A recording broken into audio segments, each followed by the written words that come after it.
তো চলো বেশি কথা না কইয়া শুরু করা যাক। এখন দেখার বিষয় হলো বিয়েটা আটকায় কিভাবে। হৃদয় ভাইয়া কি পারবে আঙ্কেলকে বোঝাতে? রিমির মনে আনন্দ, সাথে আমারও, কিন্তু চিন্তার বিষয় আঙ্কেল আন্টি মানবে তো? হৃদয় ভাইয়া কি ভেবে রেখেছে কে জানে। তবে ভয় হলো হৃদয় ভাইয়ার আপন বলতে রিমির বাবা মা আর অভিভাবকও। যদি আঙ্কেলের সিদ্ধান্ত চূড়ান্ত হয়, পরের দিন সকালে নাস্তার টেবিলে খাবার খাচ্ছি। হৃদয় ভাইয়া বলল, আঙ্কেল একটা কথা ছিল। আঙ্কেল বলল, বলো। হৃদয় বলল, আঙ্কেল আমার মনে হয় এখন বিয়েটা না করাই ভালো হবে। আঙ্কেল বলল, কেন? রিমিকে তোমার পছন্দ না? হৃদয় ভাইয়া বলল, না মানে আসলে আমি তো মাত্র পড়ালেখা শেষ করলাম, আর রিমির তো পড়ালেখা অনেক বাকি রয়েছে। রিমিও পড়ালেখা শেষ করুক, আমিও কিছু একটা করি, তারপর বিয়ের কথা ভাবা যাবে। আঙ্কেল বলল, তোমার কথাই যুক্তি আছে, কিন্তু বিয়ের পরও তো এসব করা যায়, তাই না? হৃদয় বলল, না আঙ্কেল, আপনি বুঝতেছেন না, বিয়ের পর লেখাপড়ার প্রতি আগ্রহ কমে যেতে পারে, তাছাড়া রিমির তো তেমন বয়সও হয় নাই। আঙ্কেল বলল, আচ্ছা রিমি কি বলিস? রিমি বলল, আব্বু আমি হৃদয় ভাইয়ের কথার সাথে একমত। আঙ্কেল বলল, আচ্ছা তোদের জীবন, তোরা যা ভালো মনে করিস তাই হবে। আমি চুপচাপ, মনে তো আনন্দের বন্যা বইছে। আর রিমি হয়তো জীবন ফিরে পাইছে, খুব রিল্যাক্স ভাবে বসে আছে, মনে হচ্ছে বাবার বাধ্য মেয়ে। বিয়েটা করতে চাইছে, কিন্তু হৃদয় ভাইয়ার জন্য সময়টা পিছিয়ে গেছে। খাওয়া দাওয়া শেষ করে হৃদয় ভাইয়া আমাদের বলল, তোমাদের জন্য এত স্যাক্রিফাইস করলাম, টিপ দিতে হবে কিন্তু। রিমি বলল, বলেন ভাইয়া আপনার কি লাগবে? আমি বললাম, জি ভাইয়া বলেন, কি টিপ চাচ্ছেন? হৃদয় ভাইয়া বলল, কালকে আমার জাপান চলে যেতে হবে একটা বড় কোম্পানিতে ইন্টারভিউ দেওয়ার জন্য। তোমরা দুইজন আশাকে দেখে রাখবা, ওকে? একদিনই এত ভালোবাসা?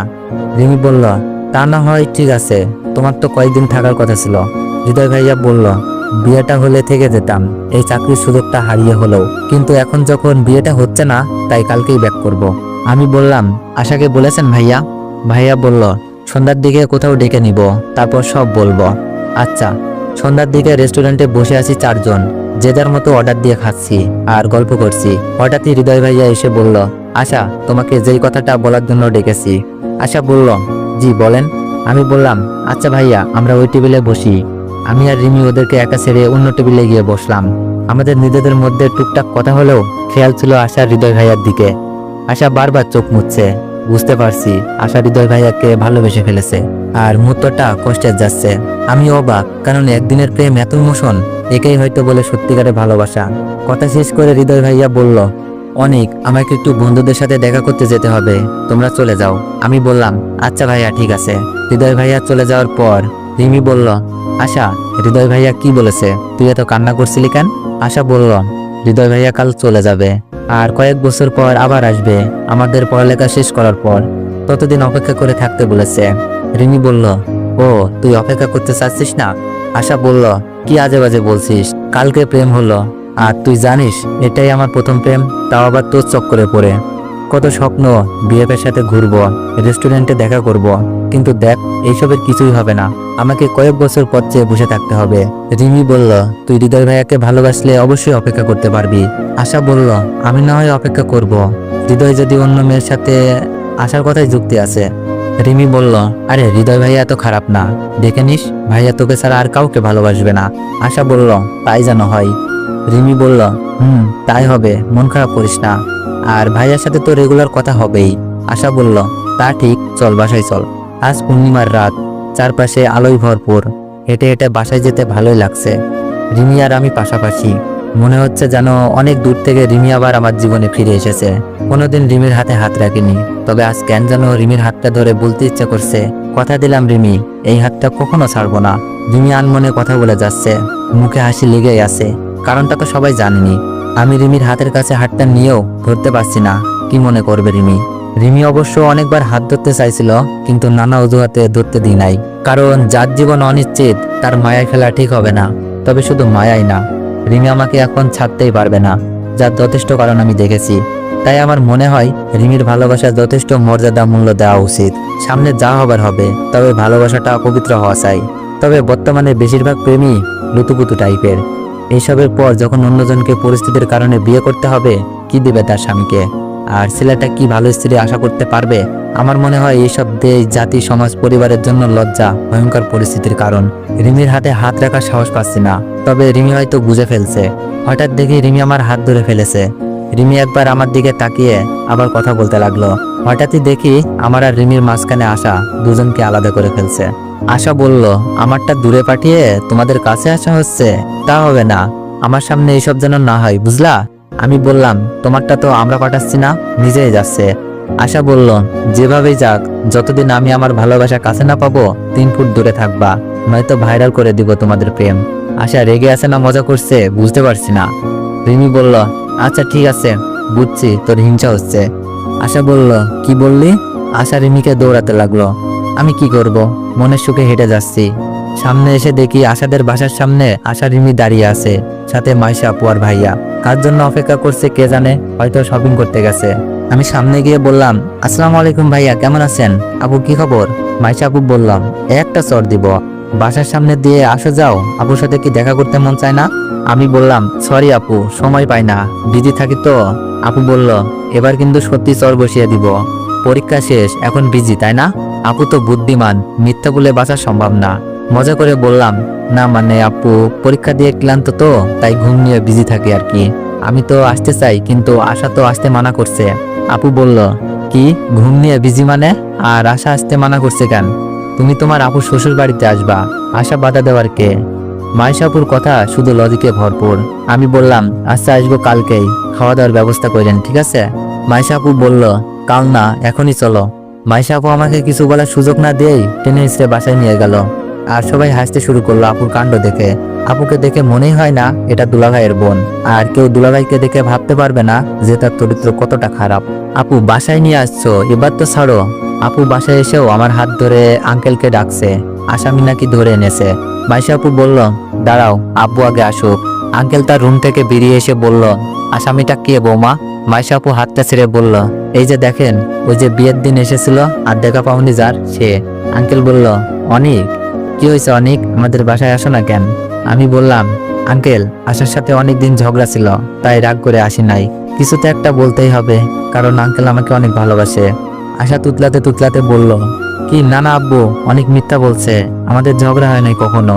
আমি বললাম, দেখছেন আঙ্কেল, আপনার সামনেও মিথ্যা বলছে, আমাকে কথা শোনানোর জন্য। আঙ্কেল বলল, তোমাদের মধ্যে ঝগড়া হতেই পারে, তাই বলে আসবা না? এখন তো এটা তোমার বোনেরও বাড়ি। আমি বললাম, তা ঠিক আছে, কিন্তু আশা তো এই বাড়ির মেয়েই, তাই না? ঝগড়ার পর তো কেউ কারোর সামনে পড়লে শরীরে আগুন জ্বলে, তখন আগুন নিভাবে কে? আঙ্কেল বললেন, বুঝেছি, আসো বসো, কি নিয়ে ঝগড়া হয় আজ শুনবো আর বিচার করব। আশা রাগে ফুলছে প্রতিনিয়ত। আশা কিন্তু খুব ভালো চুপচাপ স্বভাবের, তবে রাগ অভিমানটা অনেক বেশি। আর তর্কতে আশা একেবারেই নাই, তর্কতে না পারলে কেঁদে দিবে, যা অনেক মেয়েদের মধ্যেই নেই। মাইশা আপু বলল, আচ্ছা, সেই সাথে আমি ঠান্ডা লেবু শরবত নিয়ে আসছি সবার জন্য। রিমি বলল, আপু আমিও আসছি। রিমি আপুকে হেল্প করতে চলে গেছে। রিমি তো প্রায় প্রতিদিনই আসা যাওয়া। আপুর সাথে নাকি অনেক ভাব জমেছে, আগেই বলেছি আপু খুব মিশক। আঙ্কেল বলল, আচ্ছা বলো, কি নিয়ে ঝগড়া হয়েছিল? আমি বললাম, আঙ্কেল এখন তো ঝগড়া নাই, বলে কি হবে? আঙ্কেল বললেন, যেন পরবর্তীতে ঝগড়া না হয় সেই ব্যবস্থা করব। আশা অভিমানের সুরে বলল, আব্বু তুমি অনেকের কথা শুনছো কেন? তুমি জানো না তোমার মেয়ে কত লক্ষ্মী? তোমার মেয়ে ঝগড়া করতে পারে বলো? সব ছেলে মেয়েরাই বাবা মা আত্মীয় স্বজনদের সাথে একরকম, আর বন্ধু বান্ধবদের সাথে আরেক রকম, তাই সঠিক বলতে পারছি না। আঙ্কেলের কথা শুনে আশা প্রায় কেঁদে দিবে ভাব। আশা কান্না ভাব নিয়ে বলল, আব্বু তুমি তোমার মেয়েকে বিশ্বাস করো না? আমি বললাম, শুনেন আঙ্কেল, আমি যখন বলি আশা আজ রাতে তোদের বাসায় যাব, আশা তখন বলে আজ ভালো খাবার রান্না হয়নি। আচ্ছা আঙ্কেল আপনি বলেন, আমি কি ভালো খাবার খাওয়ার জন্য আসি? আমি আশার দিকে মুচকে হাসি দিয়ে তাকিয়ে আসি। আসলে আশা আমাকে যেতে বলে, আমি অজুহাত দেখাই। আঙ্কেল বললেন, আশা এটা তো ঠিক না, আর এমন করবা না। অনেক যখন আসতে চাইবে নিয়ে আসবা, আর তুমিও আসতে বলবা। আশা কান্না করা শুরু করে দিছে। না আব্বু, অনেক বানিয়ে বানিয়ে মিথ্যা বলছে, আমাকে ফাঁসাচ্ছে, আর তুমি অনেককে বিশ্বাস করছো? আমাকে তুমি মেয়েই ভাবো না। কি মেয়ে রে? আমি বললাম, হয়েছে আঙ্কেল, বাদ দেন, আপনার কি খবর বলেন? আশা খুব রেগে আছে। কোনো খবর নাই, ভাবি শরবত আনছে, খেয়ে বাসা থেকে বের হ।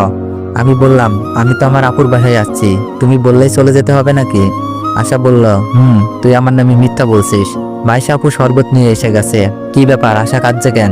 আশা ভাবির কাছে গিয়ে বলল, ভাবি দেখ না, অনেক আমার নামে বানিয়ে বানিয়ে মিথ্যা বলছে, আর আমি নাকি অনেককে আসতে দিই না। আপু বলল, মজা করছে হয়তো, কাদার কি আছে, বোকা মেয়ে। আশা বলল, তুমিও তোমার ভাবির প্রতি আইটানছো। শরবত খেয়ে বললাম, অনেক রাগ হয়েছে, বাসায় যেতে হবে। আশা বলল, কে রাগ হয়েছে? না খেয়ে যেতে পারবি না। আমি আঙ্কেলকে ফোন করে বলে দিচ্ছি তোরা আমাদের বাসায়, যেতে দেরি হবে। যাক বাবা, ভুল উচ্চারণে আজ কাজ হয়েছে দেখছি। আশার তো দেখি মায়ার অভাব নাই, আর সবাই অবাক প্রায়। যেই মেয়েটা অনেকের জন্য কান্না করলো সে আবার এক মুহূর্তেই পরিবর্তন। কি বন্ধুরে বাবা। আসলে আমি বলতে চাইছিলাম অনেক রাত হয়েছে, বাসায় যেতে হবে। খাওয়া দাওয়া শেষ করে অনেক মজা করে বাসায় ফিরলাম। আঙ্কেল আমাদের দিয়ে গেলেন। সকালে নাস্তার টেবিলে হৃদয় ভাইয়া বলল, আঙ্কেল আন্টি, আমার কালকে একটা বড় কোম্পানিতে চাকরির ইন্টারভিউ আছে, আজই জাপান ব্যাক করতে হবে। আন্টি বলল, কি বলিস, এক সপ্তাহে থাকতে পারলি না, আজই চলে যাবি? ভাইয়া বলল, এই চাকরিটা আমার জন্য অনেক গুরুত্বপূর্ণ, এটা না পেলে আমার লেখাপড়াটাই বিফলে যাবে। আন্টি বলল, আচ্ছা কখন যাবি? হৃদয় ভাইয়া বলল, কিছুক্ষণ পরই। খাবার শেষ করে ভাইয়া রেডি হচ্ছে। ভাইয়ার প্রতি অনেক সম্মান আর ভালোবাসার জন্য গেছে। এইরকম লোক খুঁজে পাওয়া ভাগ্যের। দায়িত্ব পড়লো আমি আর রিমি এগিয়ে দিয়ে আসবো। আমি ড্রাইভ করা শিখে গেছি। মাঝে মাঝে আমি আঙ্কেলকে অফিসে নিয়ে যাই। আমি গাড়ি চালাচ্ছি। আমার পাশে রিমি, পেছনে হৃদয় ভাইয়া আর আশাকে বাসা থেকে নিয়ে নিছি। ভালোবাসার মানুষটাকে একটু এগিয়ে দিয়ে আসুক। হৃদয় ভাইয়া আশাকে প্রমিস করছে অন্য কোনো মেয়ের দিকে তাকাবেও না, আর যত তাড়াতাড়ি সম্ভব দেশে ফিরে এসে সবকিছু ঠিকঠাক করে বিয়েটা করে ফেলবে। তবে আমার আর রিমির যতদিন বিয়ে না হচ্ছে ততদিন হৃদয় আর আশা বিয়ে করতে পারবে না।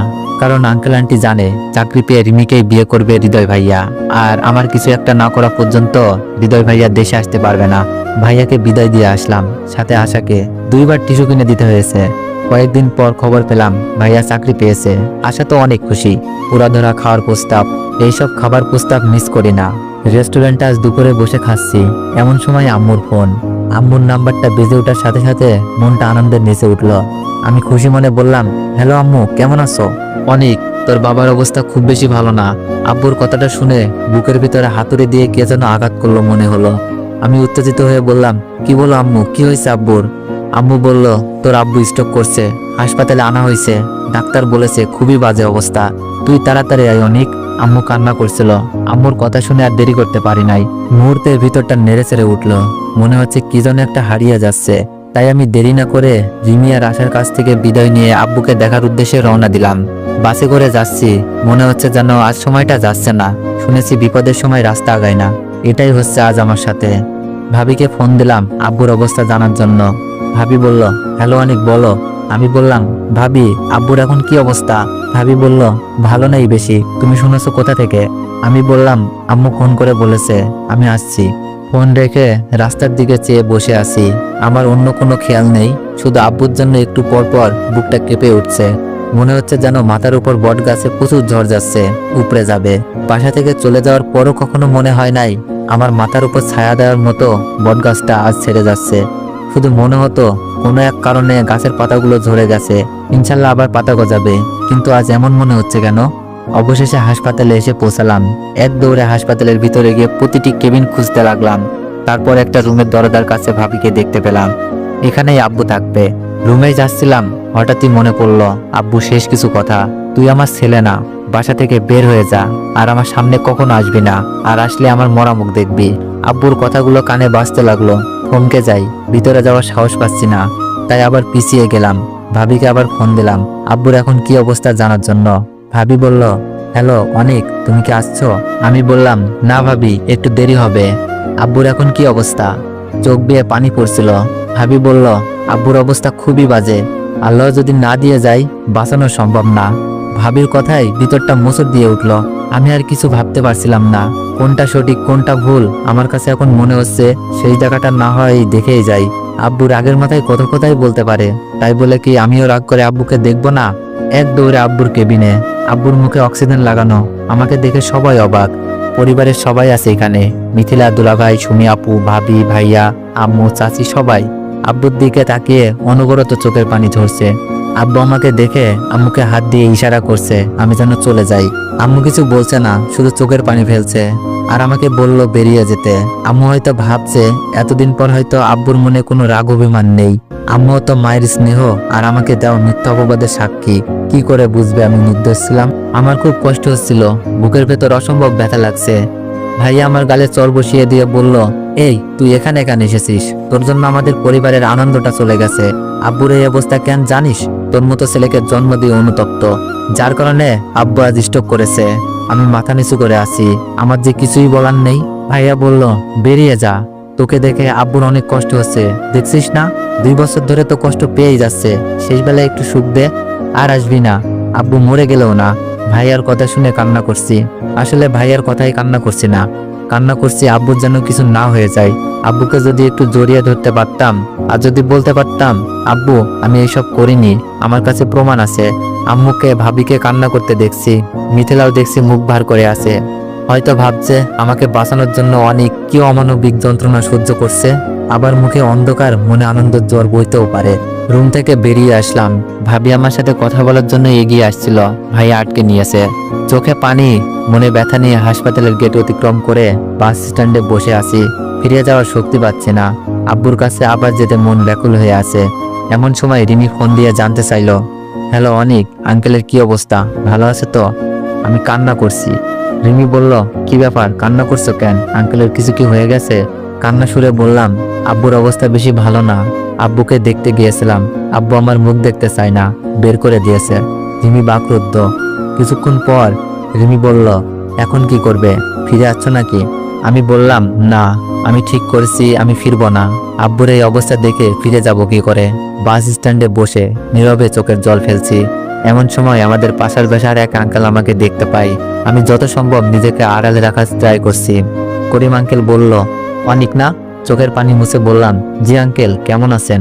আঙ্কেল বললেন, ভালো, তুমি কাঁদছো কেন? শুনলাম রাগ করে বাসা ছেড়ে চলে গেছো, তোমার আব্বু তো তোমার জন্য অনেক কান্নাকাটি করে। আঙ্কেল কি সত্যি বলছে? আমি চুপ করে আছি। আঙ্কেল বলল, তোমার আব্বুর তো শরীর খারাপ, শুনে এসেছো বুঝি? আঙ্কেলের কথা শুনে আর নিতে পারছিলাম না, হাউমাউ করে কেঁদে দিলাম। আঙ্কেল বলল, কাঁদছো কেন, আমাকে বলো। আমি বললাম, আঙ্কেল, আব্বুকে দেখতে গিয়েছিলাম, আব্বু আমার উপর রাগ করে আছে, আমাকে বেশিক্ষণ থাকতে দেয়নি, বের করে দিয়েছে। আঙ্কেল হয়তো এখনো আমার চলে যাওয়ার কারণটা জানে না। বাড়ির পাশের লোকটা যদি না জানে, তাহলে হয়তো অপরটা গোপনেই রাখা হয়েছে। আঙ্কেল বলল, কি বলো, তোমার আব্বু তো আমার সাথে দেখা হলেই তোমাকে নিয়ে অনেক চিন্তা করতো, ছেলেটা কেমন আছে, কি করছে, তাহলে আজ এমন কেন করলো? আঙ্কেল আসল কাহিনীটা জানে না, তাই হয়তো এমন বলছে। আমি বললাম, আঙ্কেল, আমার পরিবারের সাথে একটা ভুল বোঝাবুঝি হয়েছে, এমন একটা ভুল যে ভুলের ক্ষমা হয় না, অথচ এই ভুলটা আমি করিই নাই। এই ভুলের কারণে পরিবারের সবার কাছে আমি ছোট হয়ে গেছি। আঙ্কেল বলল, কি এমন ভুল? আমি বললাম, না আঙ্কেল, এটা আমি বলতে পারবো না, যেদিন প্রমাণ সহ আসবো সেই দিনই বলবো। আঙ্কেল হা করে তাকিয়ে আছে, কথার কোনো মানে খুঁজে পাচ্ছে না। আঙ্কেল চলে গেল, অনেক রাত হয়ে গেছে। ভাবির কাছে ফোন দিয়ে জানতে পারলাম আব্বু আগের থেকে অনেকটা ভালো, বুক থেকে পাথরটা যেন সরে গেছে। রাত 11টায় সেই গাড়িটা ছাড়বে। ঠিক করলাম, আব্বুর যখন অবস্থা আগের থেকে ভালো, এখানে থেকে কি করব, বাসায়ও তো যেতে পারবো না। রুটি খেয়ে রাতের খাবারটা সারলাম, গাড়িতে গিয়ে বসে আছি। আর 10 মিনিট পর গাড়ি ছাড়বে। যেতে ইচ্ছে করছে না। পরিচিত শহরে থাকার মতো সাহস আজ আমার নেই। খবর নেই কোনো বন্ধু বান্ধবের, কত আড্ডা, খেলাধুলা, দুষ্টামি, সবগুলোতে এখন স্বপ্নের মতো। জানালা দিয়ে বাইরে তাকিয়ে আছি, কে যেন আমার কাঁধে হাত রাখলো। আমি ঘাড় ফিরিয়ে দেখি আম্মু দাঁড়িয়ে আছে, সাথে ভাবি। আম্মুর চোখে জল। আম্মু বলল, অনিক, আমাকে মাফ করে দে, আমি মা হয়েও তোকে চিনতে পারলাম না, বিশ্বাস রাখতে পারলাম না তোর ওপর। সুমি আর তোর ভাবি আমাকে সব বলেছে। আমি বললাম, না আম্মু, এমন বইলো না প্লিজ, আমি জানি একদিন সবাই সত্যিটা জানবে, আবার আমি বাসায় ফিরে আসবো সম্মানের সাথে, ততদিন আব্বুর খেয়াল নিও। আম্মু কান্না সুরে বলল, আমি কেমন মা, সন্তানের নির্দোষতা প্রমাণ পেয়েও বাসায় নিয়ে যেতে পারছি না। আমি বললাম, তুমি দোয়া করো, একদিন সব ঠিক হয়ে যাবে। আম্মু বাস ছেড়ে দিচ্ছে, বাসায় চলে যাও, আব্বু জানতে পারলে রাগ করবে। আম্মু আমার মাথায় হাত দিয়ে আদর করছে, আর অপলক চাহনিতে তাকিয়ে আছে, আর চোখ দিয়ে পানি বের হচ্ছে। বাস ছেড়ে দিল, আম্মু চলে গেল। অবশেষে আম্মু আমাকে বিশ্বাস করলো, আদর করলো। মনে হলো আরো কয়েক বছর বাঁচার অনুপ্রেরণা পেলাম। তো এভরিওয়ান, এই ভিডিওতে 4K লাইক কমপ্লিট করে দিলেই নেক্সট পার্ট আসবে। ধন্যবাদ।